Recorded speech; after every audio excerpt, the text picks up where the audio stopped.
नमस्कार, मैं हूं अशोक वर्मा। आप देख रहे हैं टीवी 20 न्यूज। अपने अपने क्षेत्रों की खबरों को देखने के लिए बने रहिए हमारे साथ। अब नजर करते हैं खबरों की तरफ। तो खबर आजमगढ़ से है, जहां तरौलिया में केक काटकर मनाई गई गुहराज निषाद की जयंती।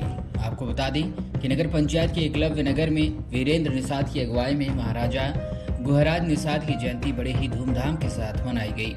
इस दौरान निषाद समाज के उपस्थित लोगों ने केक काटकर खुशी का इजहार किया। समाज के लोगों ने निषाद राज गुहा के चित्र पर पुष्प अर्पित कर अपने पूर्वजों को नमन किया। इस मौके पर डॉक्टर धर्मेंद्र निषाद राजू ने कहा कि हमारी बिरादरी काफ़ी पिछड़ी हुई है, हमें अपने अधिकारों के लिए एकजुट होना पड़ेगा।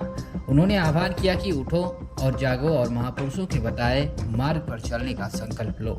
उन्होंने कहा कि अगर किसी को मित्रता सीखना हो तो महाराजा गुहराज निषाद से सीखे। निषाद राज निषादों के राजा का उपनाम है। वे श्रृंगवेरपुर के राजा थे, उनका नाम गुह था। निषाद समाज के थे और उन्होंने ही वनवास काल में राम, सीता तथा लक्ष्मण को गंगा पार करवाया था। केवट रामायण का एक खास पात्र है जिसने प्रभु श्री राम को वनवास के दौरान माता सीता और लक्ष्मण के साथ अपनी नाव में बिठाकर गंगा पार करवाया था। निषाद राज केवट का वर्णन रामायण के अयोध्या कांड में किया गया है। राम केवट जो को आवाज देते हैं, नाव किनारे ले आओ, पार जाना है। इस मौके पर जितेंद्र सिंह, गुड्डू मास्टर, दिनेश सिंह, रमेश सिंह, रामू, दीपक सिंह, सुभाष निषाद, संतराम निषाद, रामाश्रय सोनकर, राजेंद्र निषाद, गोविंद निषाद, संदीप निषाद, सुरेंद्र, मुन्नीलाल निषाद, विलास, अजित निषाद, दीपक टेलर, प्रेम बाबू, सुखई दीपक, गौतम अवंतस समेत लोग उपस्थित रहे। मीडिया से बातचीत करते हुए क्या कुछ इस कार्यक्रम के बारे में जानकारी दिए हैं डॉक्टर धर्मेंद्र निषाद राजू ने, आप सुनिए। आज तरौलिया में ये एकलव्य नगर में किसकी जयंती मनाई गई, इसके बारे में।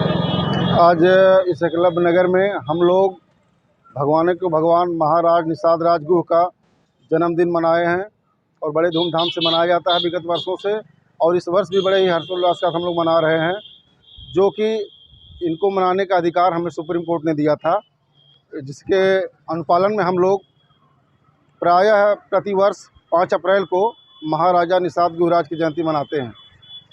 ये बताइए कि ये यहाँ पे जैसे केक काटा गया, लोगों ने भी एक दूसरे को सम्मान दिया, प्रसाद भी बांटा गया, इसके बारे में। जैसे हम लोगों के पूर्वज थे महाराज निषाद राज गुह, और श्रृंगवेरपुर नगरी इनकी जो है, जहाँ के राजा थे और भगवान श्री रामचंद्र के सखा भी थे।